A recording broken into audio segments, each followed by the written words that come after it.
Banquet of the Hollow.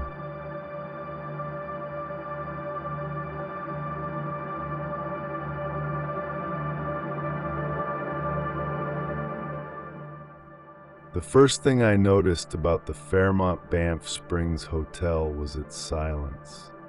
Not the kind of silence you find in remote woods or empty fields, but a cultivated stillness, like a cathedral after Mass. It was a hush padded by carpets, absorbed by velvet curtains, swallowed by stone walls that had seen too much. Every sound, no matter how soft, seemed to linger, suspended in air thick with memory.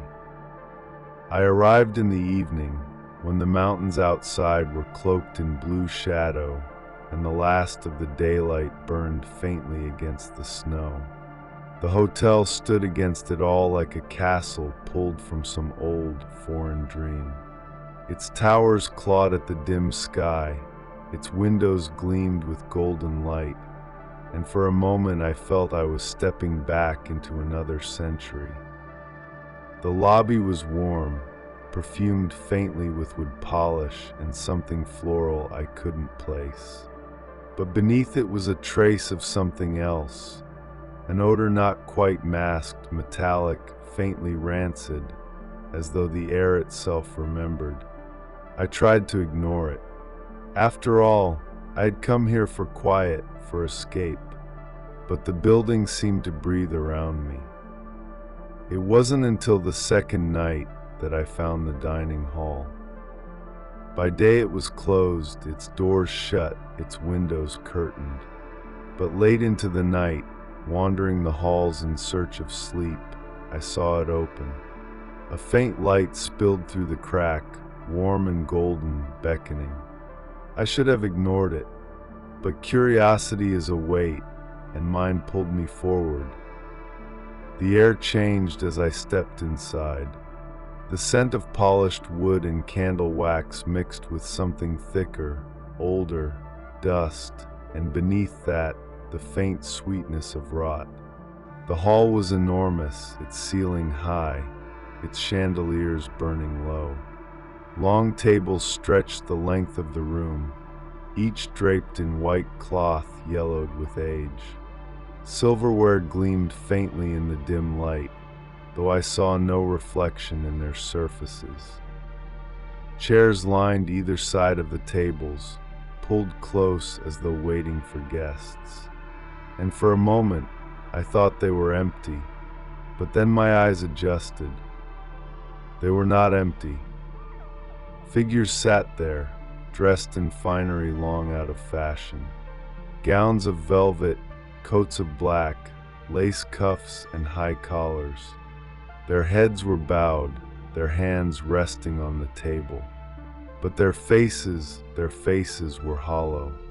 Smooth plains of gray, featureless, as though erased by some unseen hand. Where mouths should have been, there were only indentations. Where eyes belonged, there were pits of shadow. None of them moved. The air pressed down on me, heavy with silence. My breath sounded too loud, too alive. I should have left then, but my feet carried me farther into the hall. The wood floor creaked beneath my weight, and in that sound something shifted. The figures raised their heads, not in unison, but one after the other, slow and deliberate. Their hollow faces turned toward me, eyeless yet fixed on my presence. My chest tightened. I could feel the weight of their gaze, though they had no eyes to give it. My body screamed to flee, but I was locked in place, rooted like stone. One of them moved. A hand lifted slowly, bones thin beneath the sleeve of a ruined jacket. It reached toward a goblet that gleamed with dark liquid. The figure brought it to the indent where its mouth should have been, and though there was no opening, the goblet emptied. The liquid spilled down its front, soaking into velvet, yet none of it touched the floor. The others followed, Their movements were stiff, jerking as though pulled by strings. Silverware scraped against plates. Goblets tilted. Platters appeared, though I hadn't seen them before, laden with meats too dark to name, vegetables shriveled and gray, bread that crumbled into dust. The hollow guests feasted. And all the while silence. No laughter, no conversation, no clink of glasses. Only the faint scrape of knives on porcelain, and the sound of my own heart pounding in my ears. I backed away, one step at a time, my breath shallow. But the farther I moved, the louder the silence grew, until it filled my skull, pressing against my thoughts. My vision swam. I stumbled against the door frame, and in that instant, every figure froze. Their heads turned sharply, all at once, toward me. Dozens of hollow faces, eyeless, mouthless, fixed upon me with unbearable intensity.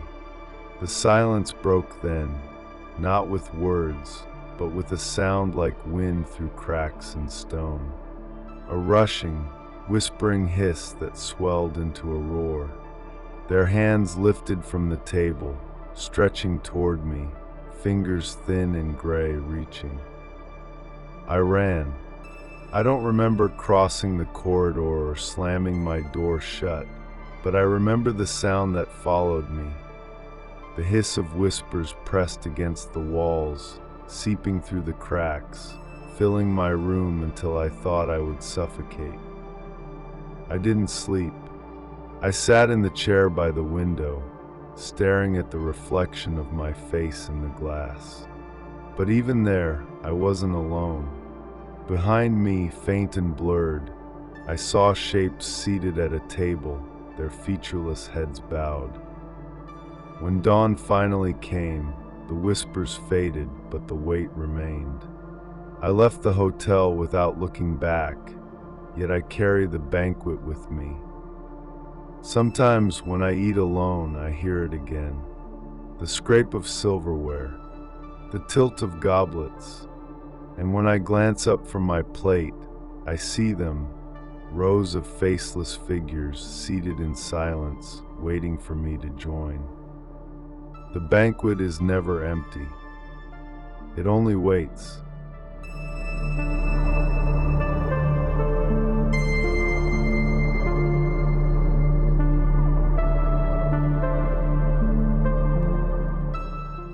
Procession of Shadows. There is a certain kind of silence that lingers in old hallways. Not the silence of peace, nor the quiet of sleep, but a suspension, like the building itself is holding its breath.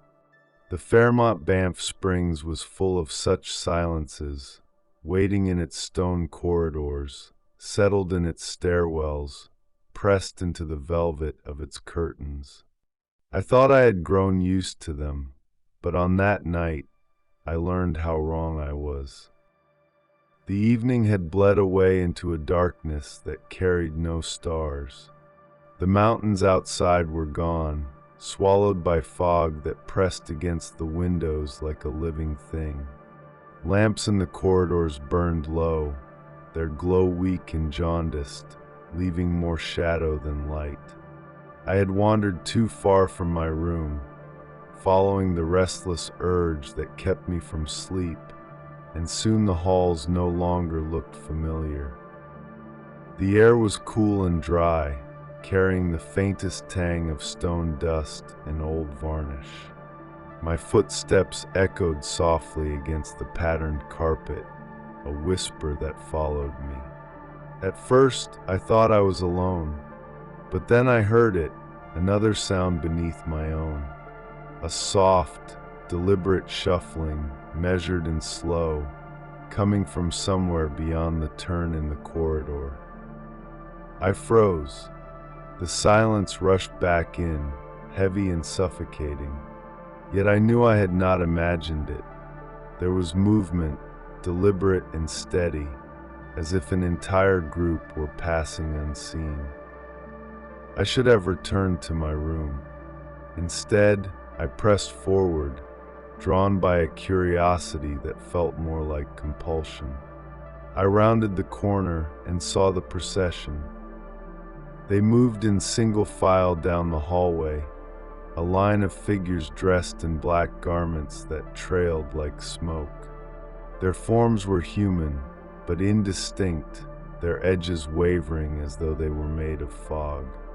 Heads bowed, arms at their sides, they walked with the solemnity of mourners at a funeral. Not a sound came from them, yet the air shifted with their passing, cold brushing across my skin, raising every hair. I stood against the wall, unmoving as they drifted by. Their presence smelled faintly of damp stone and extinguished candles, a scent of basements and crypts. I dared not breathe too deeply. One after another, they passed. Their faces, or the places where faces should have been, were shrouded in shadow. Yet I felt the weight of something behind that darkness, the sense of eyes watching though no features were visible. The procession seemed endless, figures stretching into the distance, absorbed by the dim light until they vanished around another turn. When the last had gone, I thought it was over, but the silence deepened, and I realized I was wrong. The figures had not left. They had stopped.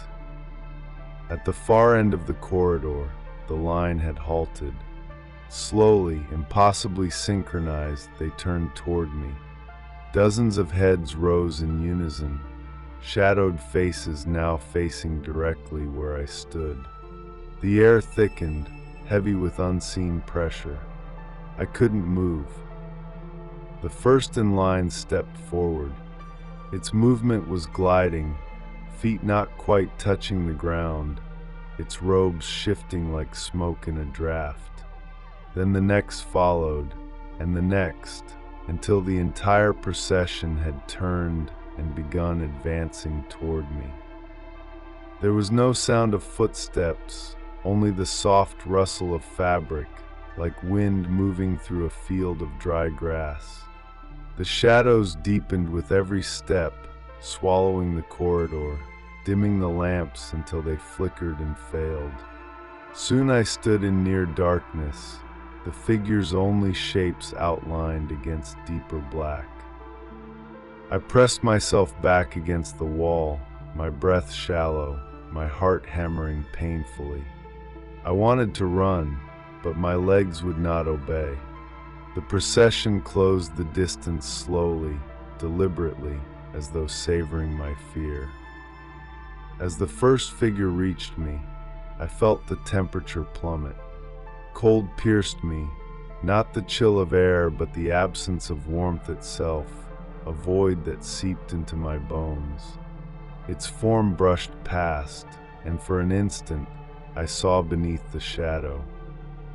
There was a face there, pale, gaunt, the skin stretched thin, the eyes hollow caverns of darkness. Its lips were sewn shut, thread black and taut, and as it passed, the stitches quivered as though something inside was trying to speak. I staggered, choking on the stench that followed it. It was the smell of mildew and grave soil, of things long buried and disturbed. I gagged but made no sound, for fear of drawing more attention. One by one they passed, each revealing glimpses of what lay beneath their shrouds. A woman's face with no mouth, only smooth flesh.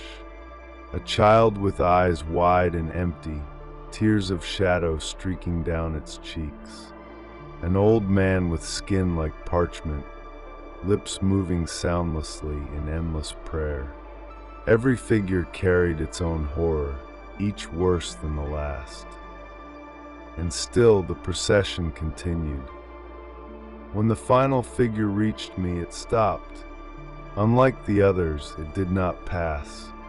It stood directly before me, taller than the rest, its form towering, robes dragging against the floor like chains. Its shadow fell over me entirely, suffocating, absolute. I dared to look up. Its face was nothing but a void, a hole in the shape of a head, darker than any shadow I had ever seen. Looking into it was like staring into the absence of existence itself. My body trembled, my mind screamed to turn away, but I was trapped in its gaze. The void opened wider. From it came a sound, not words, but a chorus of whispers layered upon one another. Voices upon voices, some sobbing, some laughing, some shrieking, all blending into a cacophony that drilled into my skull. The whispers filled me, pressing against my thoughts, drowning my own mind until I could not tell which voice was mine. The figure lifted a hand. Its fingers were long and thin, black as ash, curling toward me. When it touched my chest, the cold surged inward, piercing me, reaching for my heart. For an instant, I thought it would pull me into its void, make me one of them, another shadow in the line. Then the lamps flared. Light burst across the corridor, weak but sudden, and in that moment the figure recoiled. The whispers faltered, and the entire procession dissolved, unraveling like smoke in a wind. One heartbeat they were there, the next the hall was empty. I collapsed against the wall, gasping, my skin clammy, my body shaking uncontrollably. The corridor was silent once more, but it was not the silence I had known before. It was worse, because I could still hear them. Faintly, in the spaces between breaths, I heard the shuffle of countless feet. In the echo of silence, I caught fragments of whispers, as though the voices had lodged themselves inside me. I left the hotel the next morning, though I remember little of it. I only recall the sensation of being watched from every shadow and the reflection of figures trailing me in the windows I passed. Now, even far from those halls, the procession follows. At night, when the house is quiet, I hear them again. The measured steps, the whispers layered upon whispers. And when I close my eyes, I see them. The endless line, the bowed heads, the sewn mouths, waiting for me to take my place among them.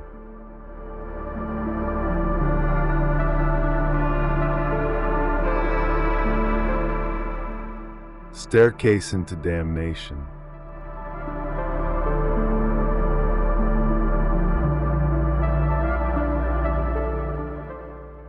There are places in old buildings where the air feels different, where the walls themselves seem to lean closer, and the weight of time presses against you. I had felt that in certain corridors of the Banff Springs Hotel, but nothing compared to the stairwell. It was an ordinary staircase by design, broad stone steps, a curved banister, tall windows draped in heavy curtains. Yet every time I passed it, I caught myself glancing toward the landing, expecting to see something waiting. I had heard the stories, of course. The bride who had fallen, her veil catching flame from the candles, her body crumpled at the base of the stairs. Guests said they'd seen her, drifting in white, gliding down steps that led only to death. But the night I decided to linger there, I realized the stories only brushed the surface. The air around the staircase was colder than the hall. Not the natural chill of mountain nights, but something stale, unmoving, carrying the faint metallic tang of rust and something sharper, like scorched fabric. The lamps on the wall seemed weaker here, their glow diffused as though the shadows swallowed more than their share. I stood at the base and looked up. The banister wound upward into shadow, the upper landings barely visible. I felt pulled to climb, though my legs felt heavy, as though some unseen weight resisted me. Each step groaned faintly beneath my shoes, the sound too loud in the suffocating quiet. The walls narrowed as I ascended, or perhaps it was only the shadows closing in. The faint smell of burned cloth grew stronger, carrying with it another odor I recognized only too well, the coppery edge of blood. I told myself it was imagination, suggestion planted by ghost stories, but the scent clung to the back of my throat. Halfway up, I paused. The air shifted. It was subtle, like the movement of breath across skin, but enough to make me shiver. The silence changed too. It wasn't empty anymore. Beneath it, deep and low, I thought I heard something, faint dragging like fabric across stone. I forced myself to keep climbing. My hand on the banister felt slick, though when I pulled it back, my palm was dry. Still, I couldn't shake the sensation that something unseen had brushed against me. The higher I went, the heavier the air became. My chest tightened, my breath shallow, as if the stairwell itself resisted the presence of the living. The steps darkened underfoot, their stone damp, as though water seeped upward rather than down. My eyes strained against the dimness, and for a moment, I thought the walls themselves pulsed, stone flexing like muscle, shadows trembling like a held breath. At the next landing, I stopped again. There, in the center of the step, lay a veil. Its lace was yellowed, edges frayed, the fabric brittle as though it had been left in fire and smoke. I bent closer, hesitant to touch it, and the air around me dropped in temperature so sharply that my breath clouded. The dragging sound returned, louder now, heavier. From above, something was descending. At first it was only shadow, shifting in the stairwell's gloom. Then a figure took form, a woman in white, veil trailing, gown scorched black in places, the fabric charred and curling. She moved slowly, her steps deliberate, her head bowed. Her hands clutched the banister as though each step pained her, and yet her face remained hidden. I pressed myself against the wall, but the air thickened, pressing me forward, forcing me to remain on the stair. The scent of scorched fabric enveloped me, suffocating, carrying with it the faintest undertone of rot. When she reached the landing above me, she paused. Slowly, her head lifted. Her veil shifted, and beneath it was not a face but ruin. Skin blistered and split, eyes weeping black, mouth twisted into a silent scream. Her gaze, or what remained of it, fixed upon me.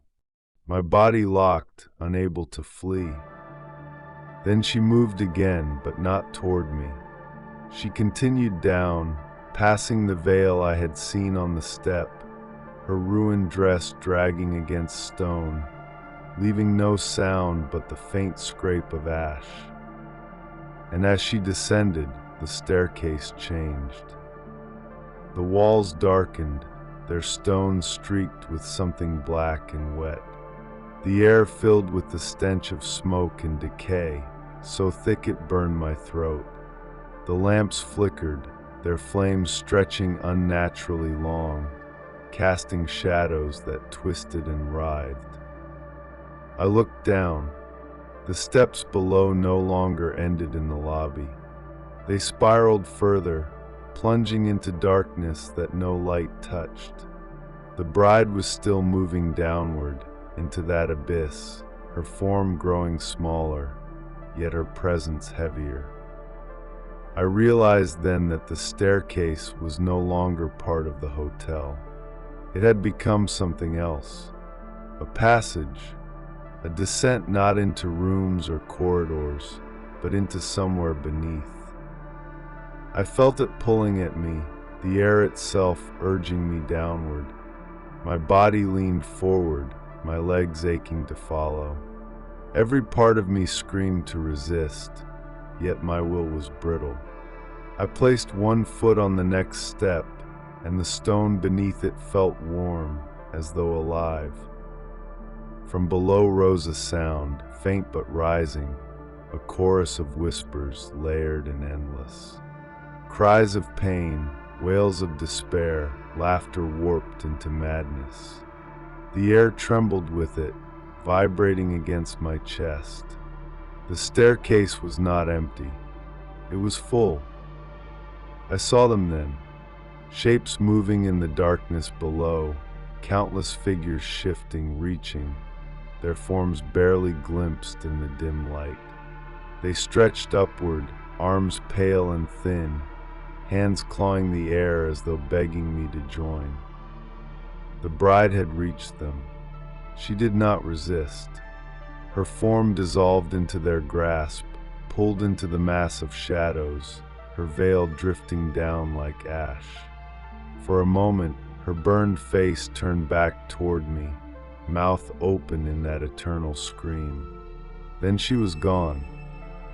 The whispers surged louder, clawing at my mind, urging me to take the next step. The abyss below seemed endless, and I knew if I descended, I would never return. Somehow, I tore myself back.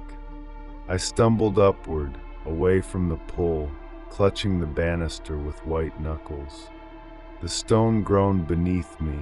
The walls shuddered as though the entire stairwell resisted. But I forced myself higher, step by agonizing step, until I reached the top landing. When I burst out into the corridor, the air was sharp and clean, the lamp steady, the silence once more ordinary. Behind me, the staircase lay quiet, stone steps leading down only to the familiar lobby. No veil remained, no bride, only empty air. But I know what I saw. The staircase does not always lead where it should. Sometimes it opens, widening into something deeper, darker, hungrier. And sometimes she appears to guide the way. Now, even far from that place, I dream of stairs, spiraling downward, endlessly, each step heavier than the last. The air thick with smoke and whispers, the veil waiting on the landing, scorched lace trembling as though alive. And always at the bottom, shadows wait with open hands. The staircase is never empty. It waits for the next to descend.